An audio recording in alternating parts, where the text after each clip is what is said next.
What's up, Mustang family? Welcome back to episode number 9, Mind of the Mustang. And I'm your host, Isaiah Guzman, with our co-host, Dusty Moniz, athletic director here at Monte Vista. And we got a really cool show for you guys today. Rather than keeping it a mystery, we're going to take a look back at something really special that happened here at Monte Vista. I would say not just special for Monte Vista, but special for sports, period. A 3-peat team here at Monte Vista, the 2001 through 2003 boys basketball team here, 3-peated as Central Coast Section champions, Division 4. And being somebody that used to write for the Santa Cruz Sentinel, having covered enough sports and played sports, I know watching pro sports for any team to win championships 3 times in a row is no small feat. So it's going to be super cool to talk to these guys. We got a couple dads in the room right here. Going to be sharing their story with us. They got boys who play on the basketball team here now, and seeing both these guys before we came in here to sit in the studio, I was like, "Is no doubt, no wonder they won CCS championships." I said 6'5", but they're saying it was more like 6'6", 6'8", 6'9". I don't know, but some of that might have been fudged a little to be intimidating on a roster. So there you go. Yeah, heck yeah, whatever you got to do. But so it's gonna be a really cool time with them. But I wanted to share just one thing really quick before we did. I just thought was perfect as I was thinking about this episode. I listened to another podcast called Faith on the Field, and the guy that hosts a podcast, he's a sports writer in Philadelphia, where my wife and I used to live, and he was talking about performance anxiety specifically, and me and Dusty, we've talked about that on this show, and how it just seems like it's increasing with young people in sports now, just the performance anxiety as youth sports becomes bigger and bigger business, and it becomes more and more about how can I use this to propel me to the next level, or what I want to achieve in life. It gets bigger, and it's so cool. So this guy on the podcast, he's sharing about a former first-round draft pick for the Cleveland Browns in the NFL. And the guy's name was Corey Coleman, and he was first-round draft pick. This guy had all kinds of potential, all kinds of talent, but the pressure alone of being drafted in the first round led this guy to have crazy anxiety and depression to the point he started drinking and almost wanted to drop out of the NFL. He told the story of when he first got drafted, he didn't even want to go home and see his mom. And nothing had happened yet. It was all positive. He was drafted, but just the expectations that he put on himself, that other people put on him, was so much to where he just crawled into this hole and was drinking and didn't even want to go home to see his mom. His mom heard that he was on a break in the NFL and didn't come home after training camp to see her, and because he was so overcome by this performance anxiety. But he has a really cool testimony, though, because he shared about how he found the Lord and all that, found help, and was able to really enjoy what he did in the NFL. He didn't wind up playing a long career. It was a pretty short career, but he wound up breaking free from that as he learned to not put so much pressure on himself and just enjoy the game that he was playing. But I thought about that, and I thought about there couldn't have been that same performance anxiety on a team like this. Like to play good, we all know you have to play loose, right? And I've coached teams that play loose, and I've seen teams coached that are playing tight, and you can't win when you're playing tight. So I wanted to come back to that question at some point in the show, but first I want to introduce the 2 studs here. We got JT Tipton and Michael White. Welcome, guys. Yeah, thanks for having us. Appreciate it. Thank you. So yeah, no, I mean, we have a couple pillars that we talk about. We say the mind of a Mustang. Like what are some of the pillars? And one is freedom in Christ, right? We want that to be their identity, because we know that when you are kind of locked in on knowing that God loves you and that you're accepted and that you have this strong foundation, right? Sports end up in a position where they're supposed to be, right? It's not our top thing. I'm not a basketball player. I am a child of God. I'm not a basketball player. I'm, part of a family. And then when you put sports where they're supposed to be, you can play with freedom. And so, yeah, I'd love to hear about just like Isaiah said, like to be that successful, you guys had to have been playing pretty freely. Just tell me how it felt while you guys were out there. Did you guys, I mean, I'm sure there was nerves, but did it ever feel crippling to you? Like, what was that all about? I can kind of touch on that a little bit. So starting off, I think sorry, I got to use to a microphone. Get on the mic. Yeah. Yeah. So starting off, I think when I was a sophomore and really starting to play basketball, almost it was kind of just the free flow was more like I wasn't even intimidated because I didn't even really understand take the playoffs, for example. I got called up from JV to play in the playoffs. I didn't really even think about for a second about what we were doing. So that you don't have that pressure. You're just kind of out there, no expectations. You're having a good time. Obviously from a biblical standpoint, I wanted to make it look like, every single day is a gift. You're out there glorifying God. These gifts that you've been given athletically, they can come and they can go. They're given to you now, but they can be taken away. So you just need to go out there and enjoy the moment. I would say that later in my career, I think the pressures did start getting to me, but not so much in high school.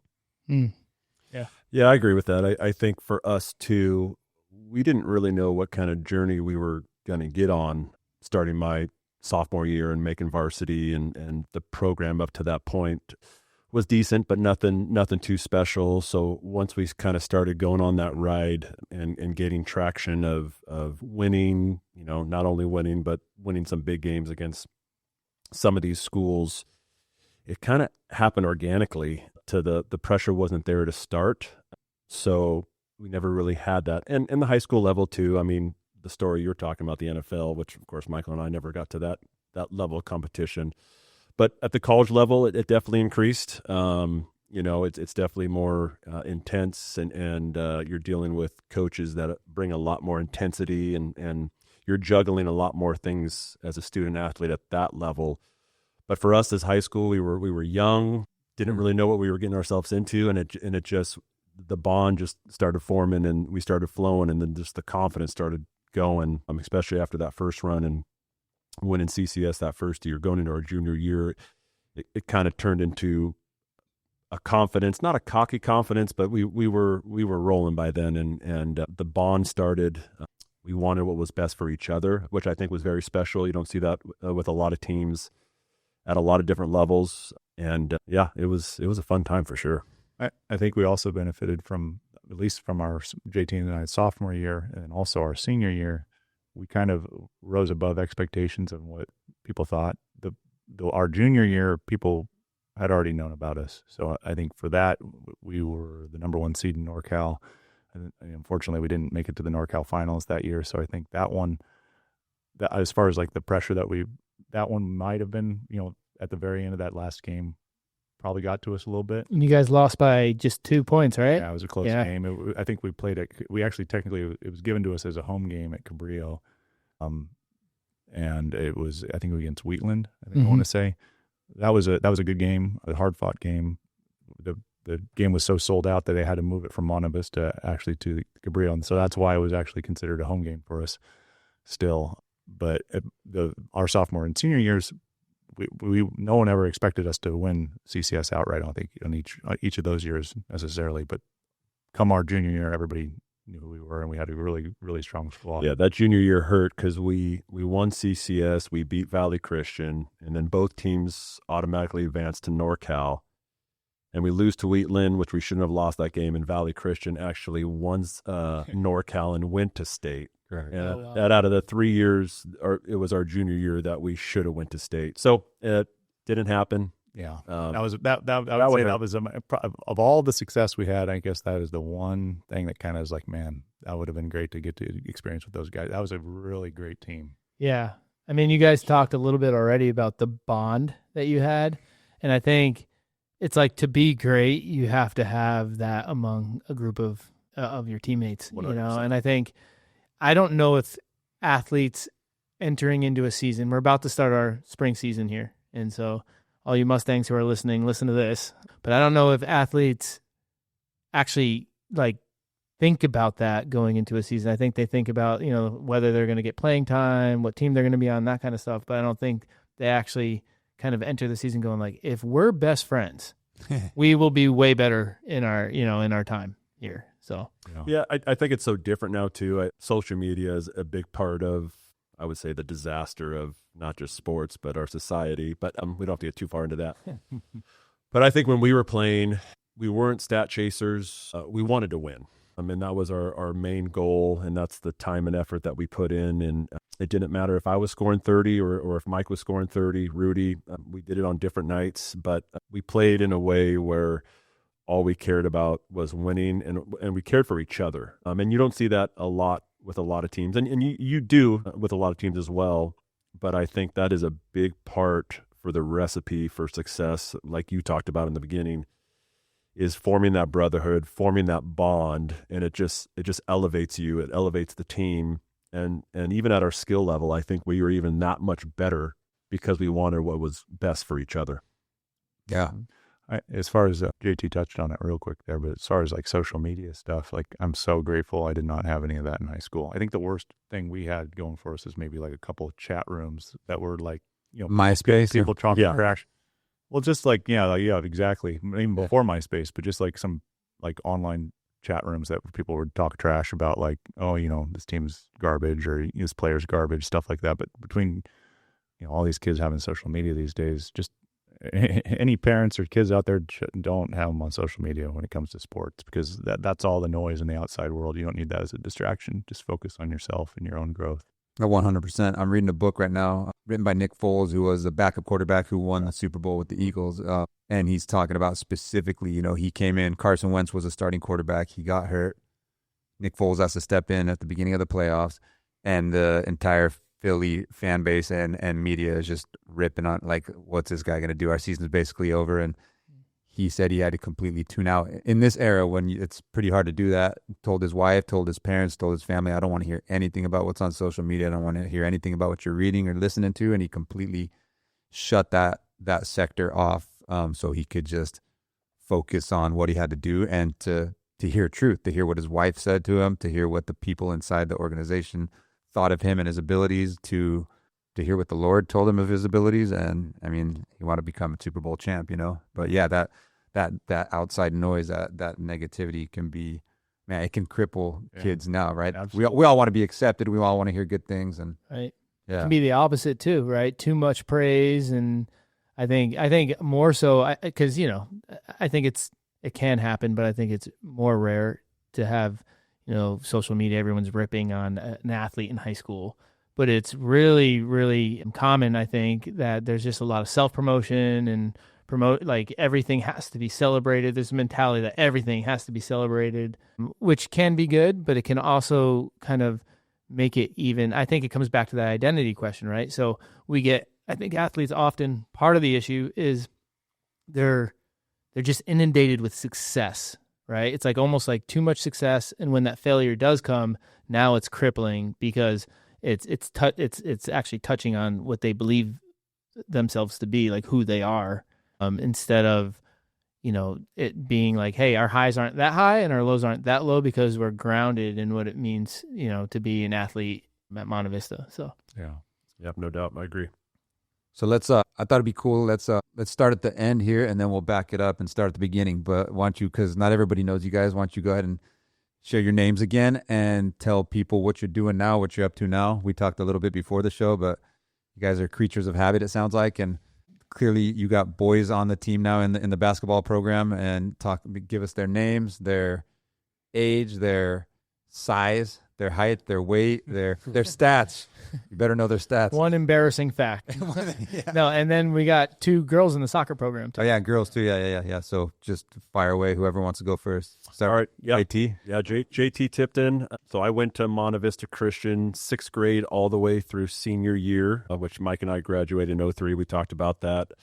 Currently still, I live in Gilroy, but work out of Watsonville. I work for a company called California Giant Berry Farms. I'm in the ag industry, been there for 18 years. I have a beautiful wife and 4 kids. 3 of them currently go to Monte Vista. My son James is a sophomore here. He plays football and basketball currently. And then I have twin girls, Haley and Maddie, that are freshmen on the varsity team. And it's pretty surreal to have this thing go full circle from when we were here to now experiencing our kids being here. It's really special. Monte Vista Christian is a great school, and I was kind of thinking some of the questions you guys might ask, and first off, just the campus is beautiful. Yeah, it's like you're walking a college campus, no doubt about it. And 25 years ago, it was the same. Now there's new buildings, there's new things that are making the campus even that much better. But and then we briefly touched on it, but being a Christian school and being able to talk about God and start that journey either in middle school or high school and have the resources and the tools from Bible class and being able to speak freely on campus. And, that was special to me. That's now special to my kids. That's kind of where my journey started when I was more in high school, and having that, and then also now full circle, letting my kids have that is very special. So Awesome. So cool. Yeah. So Michael White, I also went here from 6th grade to 12th grade with JT.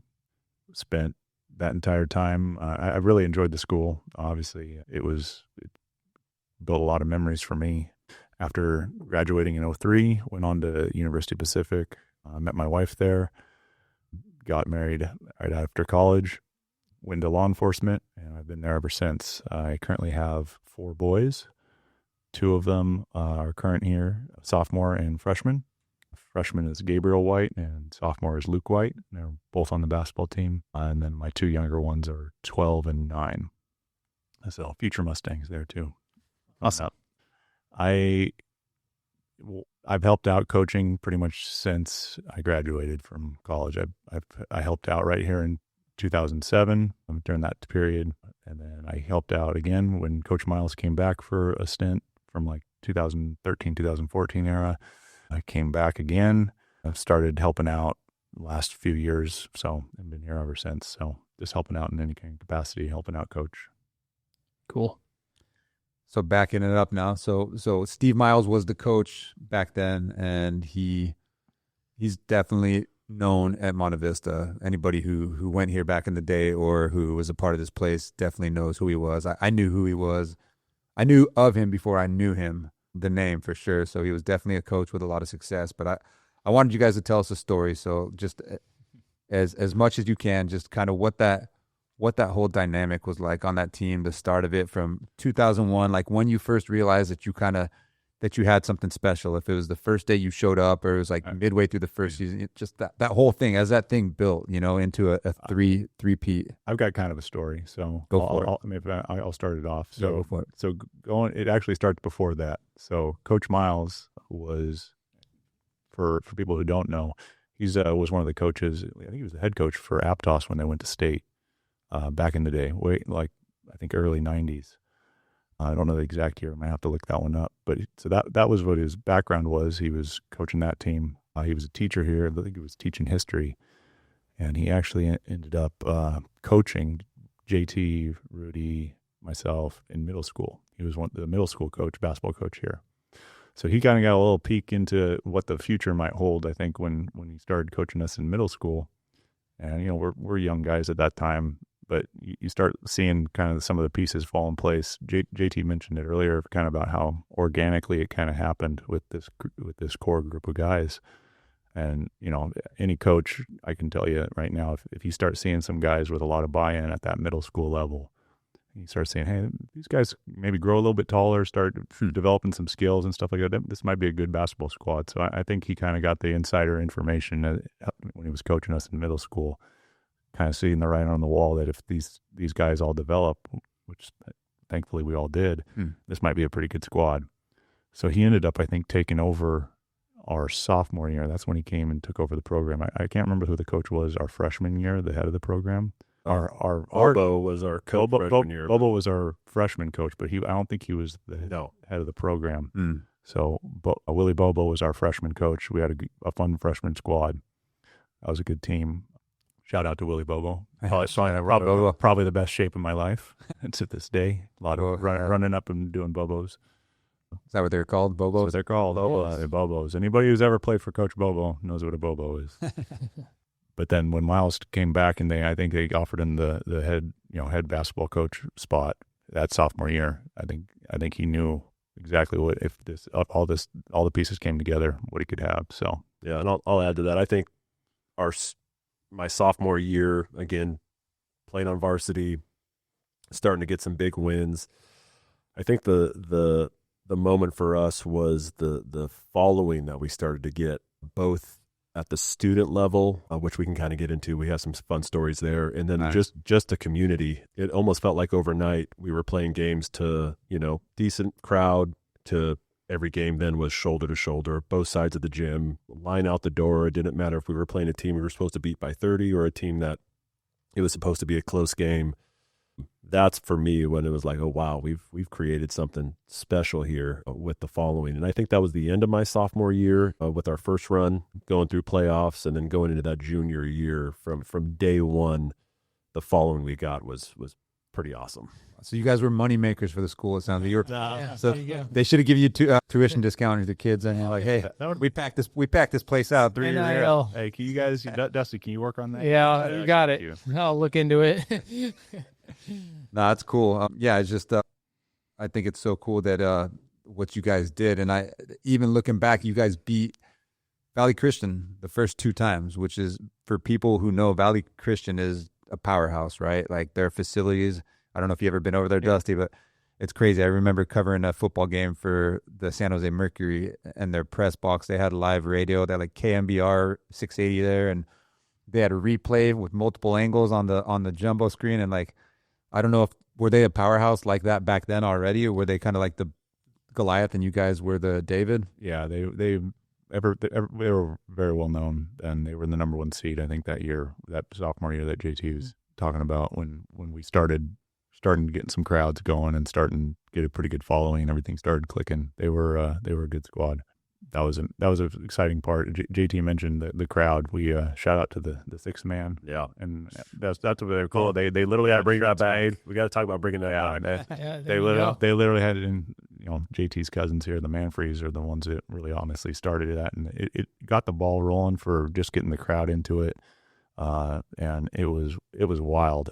When we were playing in, I think it was the NorCal semifinals, we had a road game up in Modesto Christian, and Modesto Christian was a really good squad. They had a couple really good players. We packed the house. I think our school literally bust up. Half the gym was filled with our own students at Modesto Christian, which was incredible. Cool.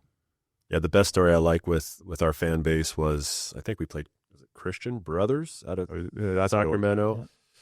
Like Mike said, road game. And what was really cool is, of course, we take the bus like, most schools do. But Monte Vista provided buses for students to be able to go to the game too. So there was multiple buses taking a 3-hour drive to get to our game. And we get there early. We start to warm up. There's 20 minutes on the clock before the game starts. And in playoffs, the home team has to give a section of the gym to the away fans, because then the home team would just pack it out. And our fans weren't there yet. And 10 minutes before the game starts, they're not there yet. And we're kind of going, what's going on? Like, they're our energy. And I can remember this like yesterday. They're about to announce the starting lineups, and they're still not there. And all of a sudden we hear a faint noise. And then it started getting louder and louder. And before you know it, they're saying some kind of chant together. Then it felt like the walls started to shake. And here they come storming into this gym. And you just see the home fans go, what is going on? Yeah, that's right. I misspoke. It wasn't Modesto. It was all the way in Sacramento against Christian Brothers. Yeah. Right.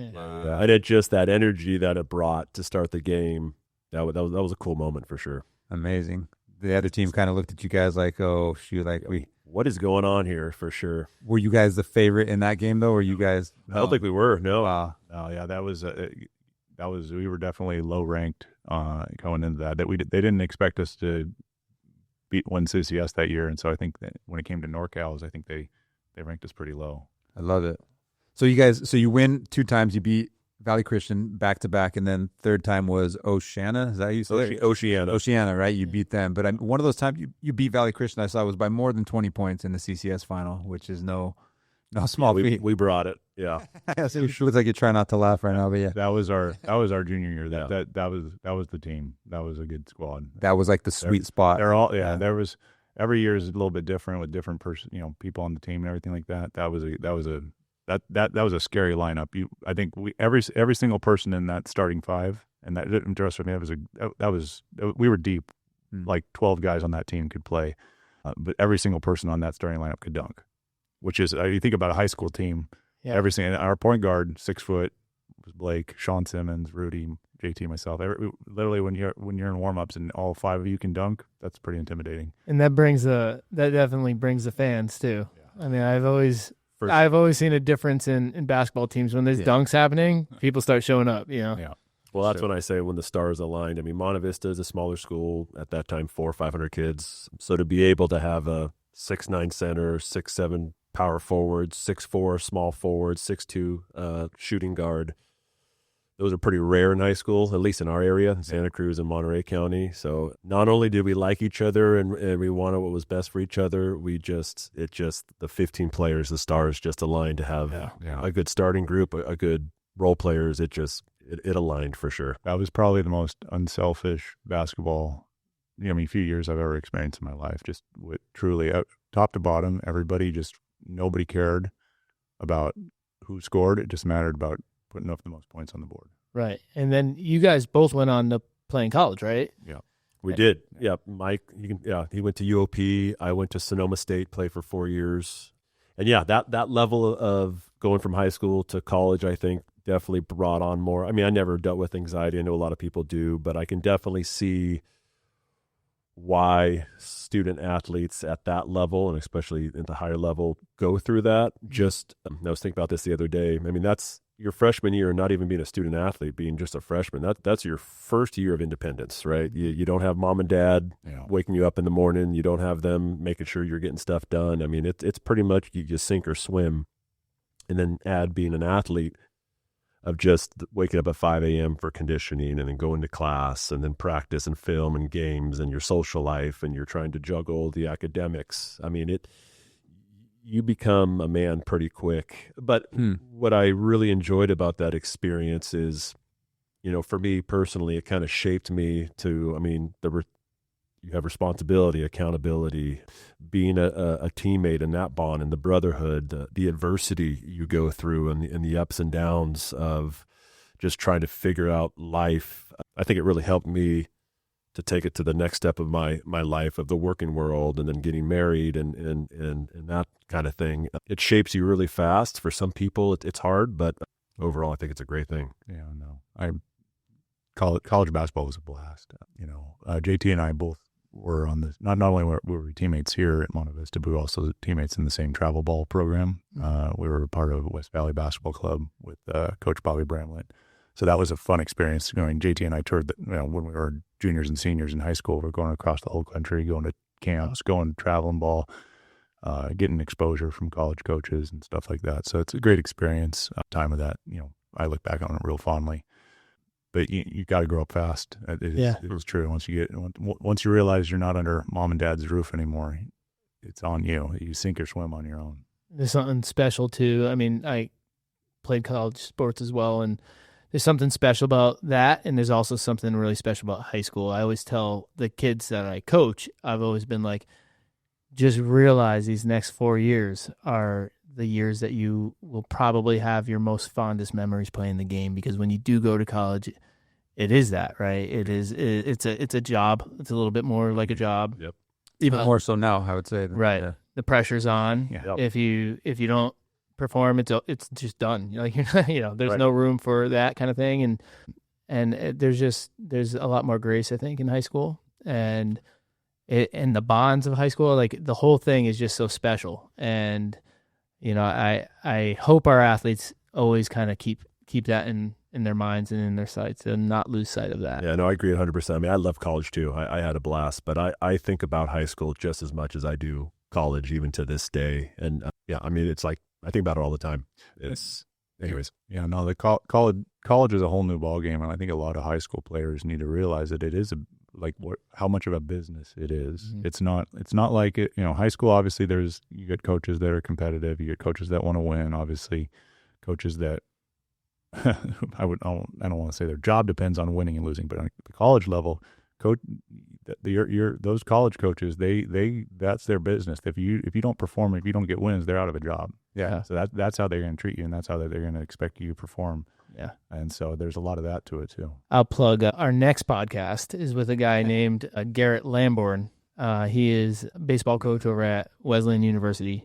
But he's worked as a recruiter for a very long time in the sport of baseball, but understands the recruiting world really well. Yeah. So all you athletes out there who are thinking about college and what it's like to play and what you have to do to be recruited, our next podcast will be an important one for you guys. Heck yeah. Yeah. I see you got that yellow letter in front of you. Do you want to read a chunk of it? Listen. So I don't know if I want to read it. It's long and it's everything I would like for a coach to say to their kids. But this is a book that I pulled from you guys, or a letter that I pulled from the scrapbook that you guys gave me to take a look at, and it's from Coach Miles. Yeah. And I think it exemplifies what a coach should be to their athletes. And I thought maybe you guys just want to tell some stories about him or honor him. I think that's something that's important to do. And just let's go from there. Yeah, I mean, Coach Miles was very soft-spoken, and he always brought God into his coaching, which was awesome for us. He made sure that was the center of it all. He wanted what was best for us, not only as a team, but as individuals. We definitely knew that from day one, that he had our back, and he truly wanted what was best for us. And it started young, like Mike said. It started at the middle school level, I think, which really helped us kind of gain that momentum as we got into high school, with just the trust and how he coached, how we played. He wasn't one to ever get on you or yell at you. There was very rare times, I think a couple times I could remember, but that situation must have been pretty intense for him to get excited. So he wasn't one of those coaches, but he just led by example, and we believed in him. We believed in his message, and he definitely holds a special place in my heart. And not only Coach Miles, Coach Bobo, another shout out to him. He was a part of our program, middle school. He was the one that kind of gave the tough love when Coach Miles was more of the softer side of things. So it was a good combo there. And Bobo was the same, just bringing that message, that God message, and really instilled it in us. So it was the coaching staff, Coach Miles, Coach Bobo, Coach Stengel. Coach Stengel, yep. We had a great squad. Coach Stengel was the JV coach, and then also Miles' assistant. We had a really good group of guys around us, good role models. Shout out to all those guys. It was great. Yeah, Miles. JT said it exactly. Miles was very soft spoken. If he was. I remember him literally reading books to us from like Wooden, John Wooden type quotes, and he was much more of like Zen master style of Phil Jackson-esque of like you have all these guys who are very obviously like a talented group of high school athletes, and you have a lot of attitudes, you have egos, he's dealing with all these things all at once, and he just led by example. And as far as us as a team, you had definitely leaders on that team. Everybody stepped up at different times in different ways. But we policed our own, like as far as keeping ourselves in check. I think we did a great job as far as like, Miles wasn't he's not one of those guys that's going to rip into you.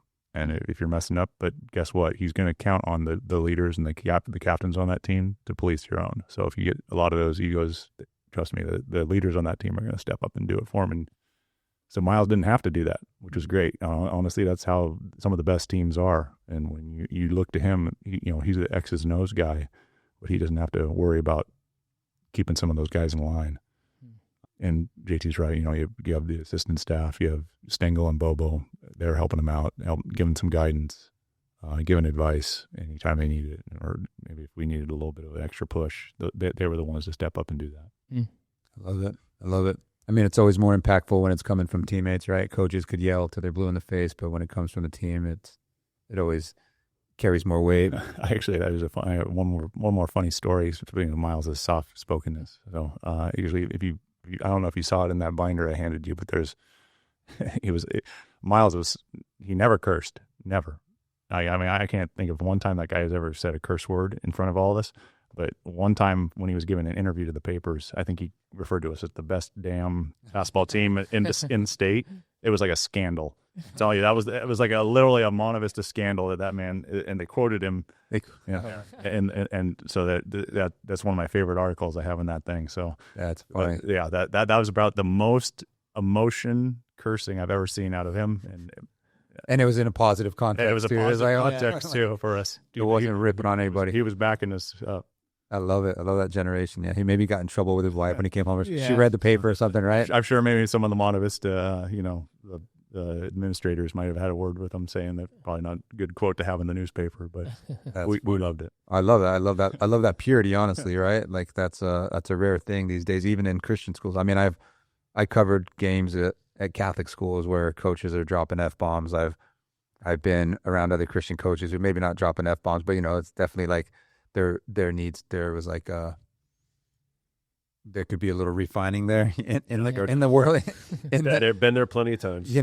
But yeah, it's just that era. Just a lot of coaches from that era. They were just so, I guess, pure, right? Just pure, or disciplined, right? I think Disciplined. a lot of that is just like keeping your tongue in check, right? 100%. Which I think, because kids often ask me like, "Hey, coach, why don't you so what if I swear?" Yeah. And one of the things I tell them is like, because it lacks self-control. And what we're asking you to do here is be an athlete who has honor and who can have that self-control, and it translates onto the field or the court or whatever too, and I know that probably for some of them it maybe gets left behind when they go on to college, but one of the things I know about, especially the game of baseball, is like the details matter. They really do. Like how you rake the field, how you clean up after a game, how you approach warm-ups, all those little things. Those are incredibly important if you want to be successful, especially in high school. Yep, 100%. And maybe when you go on to college, it changes a little bit, but in high school, those little details matter. And so having that discipline not to swear on the field, that's really important, or just in life, really. But yeah. No I doubt. think what I remember about Miles too is that he just had everybody's respect. I think that's what I hear you guys saying too. Like because you can be, you can lose your cool sometimes and still have the team's respect, but I think you lose just a little bit every time you do that. When you talk foul, or if you try to be the player's buddy, right? I see that too with younger coaches. Like, and maybe I even did it when I was a younger coach too. You're kind of trying to be their buddy. And Miles, like from what I hear from you guys and from what I just know about him, is that it was very clear he was more like a father figure, right? It was very clear the separation. He was not your buddy, but he had your trust, and he knew he had your back, right? But 100%. he wasn't trying to be your buddy. He wasn't trying to be cool in any way. Yeah. And no doubt. And that's easy to respect that, right? Absolutely. I think that's a great picture for the Lord, right? He's like he loves us with all his heart, right? But he's also a righteous and holy God, and there's this awe we should have for him, but also know that we are unconditionally loved, right? No doubt. And it's been talking about the father example. It's like you raise your sons into being men, and guess what? They come back to you at the end. Then at the end, like now when they're grown up, then they can come be your friend, right? That like right now he's getting to come and watch our boys play. It's great, go see Coach Bobo, Coach Miles come up and watch our kids now. It's surreal to have that generational experience, having them come to the games. I love it. I bet. I'm just curious. You got something? No, go ahead. I was just curious. How did this time in your lives shape who you are now? Because you hear stories of like you watch the Little League World Series and there's some kid who's like 12 years old, but he's like a foot taller than everybody, and he's got a mustache already, and he's pumping gas and he strikes everybody out, and then you never hear of him again, right? He's like this amazing kid that grew faster than everybody else, and everybody catches up, and it's like nothing ever comes of that. But you guys, I feel like you reached this pinnacle, but it seems like you guys are still pretty solid guys, fathers, husbands, raising your kids well. They go to this school, and I'm just curious how that experience might have propelled you or just shaped who you are as human beings now. Yeah, I think first it comes from growing up and the family you're in. First of all, mom and dad. They're the first ones that shape you, right? Shout out to my mom and dad. They're a big part of who I am today. And then getting into the situations of sports, and I kind of touched on it at the college level, but just what it creates when it comes to the brotherhood and being a good teammate, not only on the court but off the court. There's times where we have a teammate that's struggling, and he's got a lot going on in his life, and we're there to support them. And it has nothing to do with basketball. It just has everything to do with, we're worried about you, can we help? Can we support you? And then like I said, the responsibility that it brings and the accountability and everything else, like that just goes to the next stage of life. And it shaped me. No doubt sports has shaped me into who I am today. And I'm very blessed to have sports in my life, 100%. Yeah, I think it starts with your mom and dad, and they're my mom and dad. They definitely were there for me throughout my entire athletic journey. Whether it was bringing you to games, showing you that discipline, getting you up early, so that by the time that you're on your own and you're the one driving to practices, you're the one driving to games, that discipline is instilled in you. So I can't thank my mom and dad enough for everything they gave me. I'm going to steal another saying from Coach Bobby Bramlett, which is you learn a lot about yourself in the four corners of a basketball court. It exposes you, and you have to learn about yourself. And as a basketball player, I learned a lot about myself. Every good, bad, ugly, different thing you have on there, it'll come out. If you're timid, it'll come out. If you lack confidence, it'll come out. Everything gets exposed real quick on a basketball court. So for me in life, and I try to teach this to my sons now as I'm here, is like, hey, whatever you're dealing with, get on a basketball court and play. You can work through a lot of stuff just playing ball. And if you're having a bad day, just get on a basketball court. Work some of those things out with yourself, between God, in your own mind, whatever you're doing. So 100%. Yeah, athletics has such a wonderful. I know working out for people too, like just hitting the weight room or whatever, is such a wonderful way of connecting us with. For me, with the Lord, I'll go for a run and I feel like I pray the entire way. I'm kind of just sorting things out. 3-word prayer, Lord help me. Lord help me. Yeah. Yeah.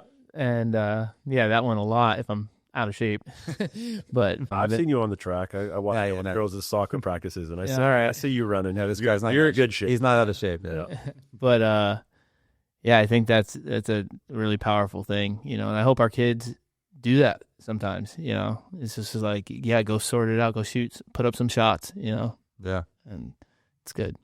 I'm wondering what your kids think of your accomplishments, if they look to you for advice, or if you're still just dad to them. They're like, yeah, I know you won 3 CCS titles, but like, I've heard it all before, Dad. I got a coach, Yeah, I don't think they know kind of the high school journey we went through, even though we've talked about it before. My kids were around as, going back to alumni with like Sonoma State and the accomplishments I had there. So James and the girls know more about that. And yes, I've definitely brought up the glory days of us being here. And it's more of a, yeah, Dad, whatever kind of deal. But when it comes to sports, James is always leaning on me, which is awesome. I mean, we've created such a special bond, not only just father-son, but having that connection with sports, which can be tricky too, as a father-son, and wanting what's best for them and pushing them. But I've always had a good balance there. And then the girls too, I never knew, for me, I was never really into girls sports because I never, of course, was involved in it, but I'm obsessed with it now. I love watching the girls play. I love watching girls soccer on TV now, which I never did. So that's all created a good bond with my girls as well. So yeah, when it comes to them knowing kind of our glory days, kind of, but it's definitely created even that much more of a bond. Just which one of your twins had a great goal the other night? That was Haley. I think before she got punched, but yeah, she did get punched. She got punched. Also a great goal. Yeah. Dude, girls soccer games get crazy. It's some fights. I will say, our girls soccer team has they have pretty good discipline because they've been through a little bit, and shout out to them because they are an amazing team. They got to basically win out to make the playoffs, I think, but I think they can do it. So starting right now. Yes. I'm surprised my wife hasn't texted me. They're playing That's right. Hopefully, yeah. Is it on the road? Stevenson on the road, yeah. They played at 3:30 because they don't have lights, so they're in it right now. Wow. And I know JD as a coach exemplifies a lot of things we've been awesome. talking about. I don't know him that well because this is the girls that started to interrupt you. Yeah. The girls' first year, but just watching him from afar and the communication on band and the message he's given to the girls, very similar to a Miles without me even really knowing him, of just his approach is bringing God into the picture. You can definitely, he's definitely by example with him with the short time that I've seen the girls play, and he's fully invested. He's got a coaching staff that is awesome. They bring it every practice. They're fully in it. They're the energy in the games. It's been a fun season to watch for sure. And we'd be remiss not to mention the boys all playing on I mean, what are your guys' thoughts on them? I think it's like really exciting. Tonight's a big game. Hopefully we win that one. But I'm really excited about them too. Yeah, so I'm not really following the boys' side, but Steven, who's our stat guy, he puts a lot of stuff on social media, and I definitely follow Steven. And yeah, it sounds like they're having a great season. And I don't know the history of boys soccer here, but it sounds like they're having a pretty kind of nice ride. Yeah, they're doing good too. Yes, I was actually talking about basketball. Your boy, but the soccer team. Yeah. Shout out to the soccer team. Shout out Coach Lupe and Sergio. They're killing it too. But sorry, I'm not stick to basketball. Yeah, let's stick to basketball. Yes, they're playing Gonzalez tonight, right? Yeah. It's been a fun ride on the basketball team too. I mean, we've got a good record going. Had a couple tough losses, but and I think tonight's a revenge game for sure. It was a game that we lost the first go around against Gonzalez, but they're having a good ride. Coach Joseph is a new coach this year, and I think the boys are really responding to him so far, and I think they're enjoying this season. So it's been fun to watch from afar. I know Mike's a little more involved on the coaching side, but it's been a good season so far. Yeah, I help out when I can, which is hit or miss here on certain days because of my work schedule. The one thing I am trying to really preach to the kids is that you have a coach with Coach Joseph, who's making himself available to you, and that's number one. The biggest thing that I think that as a young man, as you're trying to figure out and play basketball, if you have a coach who's making the time and putting early morning shoot arounds, 3-hour day practices, late nights, everything like that's the number one thing, because that gets the buy-in. That's that's what's going to cause guys to want to turn out for practices, tryouts. And that's when you start building a program. Yeah.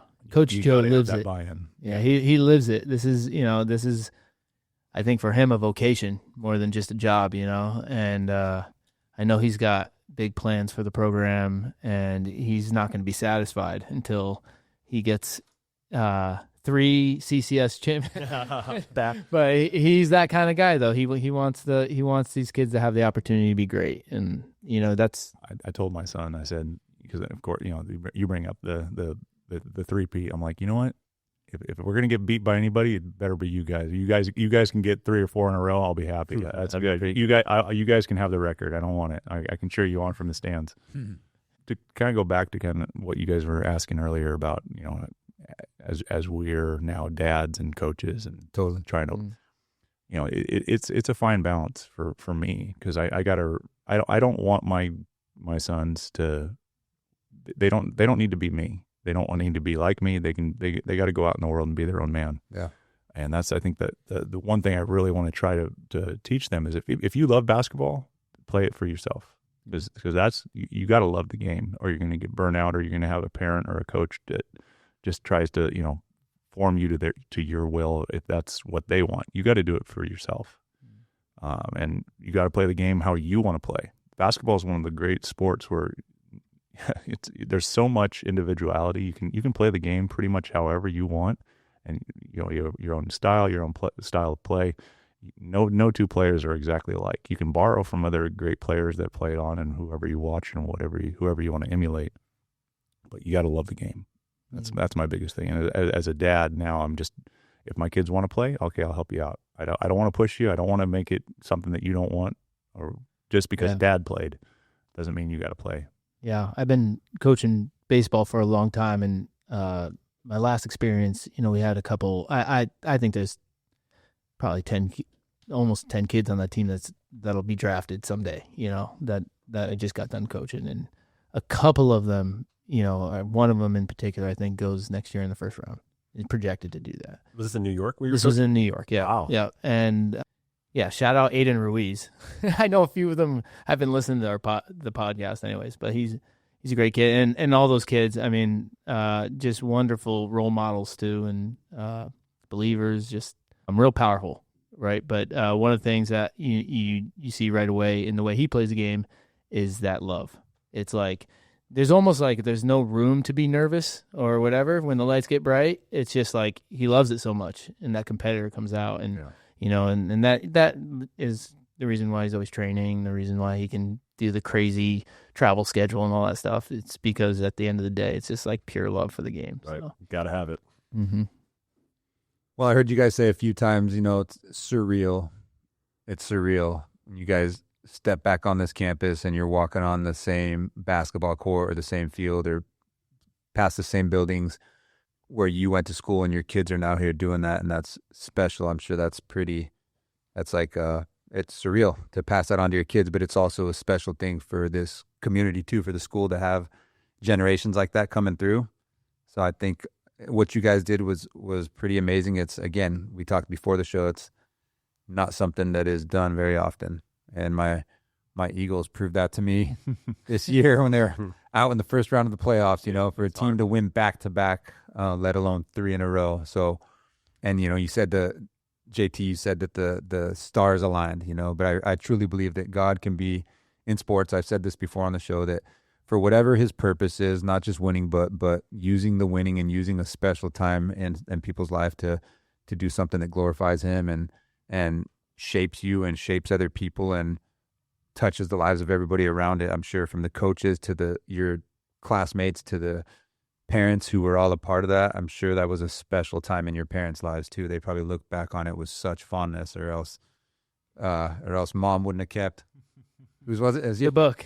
Michael, right? That's right. Mom wouldn't have kept Michael. Just so those listening, Michael has a scrapbook with every little teeny piece of every game, and Every single one. Pretty so, cool. As a father now, I'm sure like what that meant to her for her to do that, right? Oh, yeah. As we raise our own kids, and every little picture that you take, and I didn't even realize it. I was telling everybody before the show that basically I come back from college and I'm newly married, and your mom calls you up and says, "Hey, you got to come clean out all this stuff that you left when you went for college. You're married now. You're living on your own. Come get all your junk, And so go there, and you find it's like a shoebox or a box or whatever, and it's literally every single piece of newspaper clipping, and I was just amazed that your parents keep every single thing like that.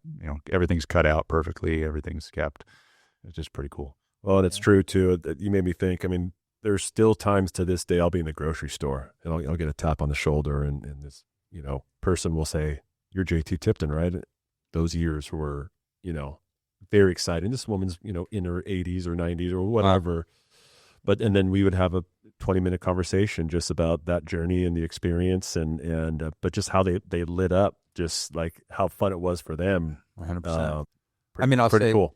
I'll just say my last little story and then get some thoughts from you guys before we close. But when I was writing for the Santa Cruz Sentinel, I was covering the Watsonville High boys soccer team, and they were ranked #1 in the nation. And that was my first month on the job. I get hired, and my boss says, "Hey, Watsonville High just got ranked #1 in the nation.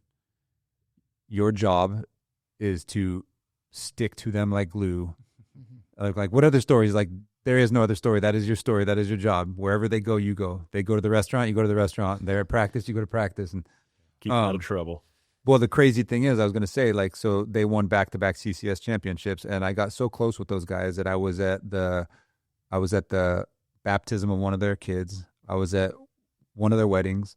They came to my wedding. We got married here on campus in Monte Vista. They came to my wedding. We've shared life together. I was at the funeral of one of them who passed away. So it totally changed my life to be around that, to cover it as a reporter. Like they say, in journalism, they say there's no cheering in the press box. There was multiple games I was covering for them on the sideline. They scored a goal. I'm like dropping my notepad on the ground and like jumping up and down. I'm like, shoot, I hope the other newspaper reporters don't see me right now, because they became like little brothers to me, and it totally impacted. I mean, still, I play soccer with them. This last Thanksgiving, I played soccer with them at indoor soccer here in Watsonville. They called me up. They're like, "Hey, we're all getting together," And so, what you did has far-reaching impact that you guys probably will never see. And I think it's cool. And I think God is in that. Yeah, for sure. I think for having we've JT and I have talked a lot about like that junior year squad, but I would be remiss if I didn't even highlight the next year with the juniors and seniors when we were seniors, that crew, that to have us come, we had a pretty tough loss there in the NorCal semifinals, and then to come back the next year losing all of our seniors and then coming back and winning CCS again, that was an incredible experience. I think that really showed that, just not only just that this team with Miles, and then when it was our senior year, and the juniors and seniors on that squad, great group of guys. That was a hard fought. I mean, we changed leagues that year. A lot of stuff happened. We went from the Santa Cruz League to the NBL, and first year joining that NBL, we won that entire league. I think we had one loss on the road. JT was hurt that game, so I'm going to blame him, that loss on him. But that was an incredible team too. Just to get those highs and lows that you have with a different squad with different players. And then I think you guys were mentioned, we talked before the show. Then once we graduate, those guys almost won again. So I mean, that was just that legacy of Monte Vista basketball. It's something that I really try to tell my sons now as they're coming into it. They're freshmen and sophomores. I'm like, hey, you guys know this is a basketball school. This is part of like your guys' it's part of my history. It's part of JT's history. And now you guys are here. This is, what do you guys want to make of it? This is your opportunity. You have only X amount of years to do something here before you graduate. And then it's on to whatever you guys want to move on next. So you guys could be a part of something special. Right. And it was special and is special now. And one of the things we talked about a little bit is, getting the community back around these guys because they're in a position to be great this year. And I think in the future too. And we want to bring back that sixth man culture. Yeah. Right. Yeah. Yeah. Print t-shirts or get one of the originals. Yeah. And they find that too. And so I know you guys will probably be sending this out to all your classmates, and right. and I'm sure they'd love to hear this podcast and hear what you guys had to say about the team, and maybe we can even get an alumni game going. We'll make sure our trainer Carly is on present at the scene. But I think it'd be ibuprofen. It'd be great for our guys to get to see those guys come back and just the family that Monte Vista is, right? Especially with the 100-year celebration going on, right? I think not that you guys are that old, but we feel like that some days. But you're definitely part of that history, right? Yeah. So I would love that. We've got all the, like Mike and I talked about earlier, we got the connections. We still talk to the guys. That's easy to do. I think that would be great. That would be a lot of fun. And then to your point about the student body and the sixth man, how do we get creative on getting them more involved? I think I would love to sit down and talk about that. And I've always said, and this is just if you guys want to get the alumni back, get that stuff like that, the great thing you can do, I would start with get Rudy Lopez's jersey up on that wall. That's a good place to start. And there you go. That's cool. I forget, it's number 21, right? I think 20, I think. 20, 21. I love it. So that would be a good way to, if you ever want to, retire somebody's jersey, I think you could start with Rudy Lopez. Maybe we can get his son back. Or there you go. That'd be cool. That's our first recruit right there. Shout out Rudy. There you go. Maybe we can do that at an alumni game. That'd be pretty cool. Well, I got a big question here, and then maybe this would lead into an idea for how to get the sixth man involved. So, can you guys still dunk? Oh, I can. I see. It's not going up that's hard. It's the landing. The landing is not easy on the knees now.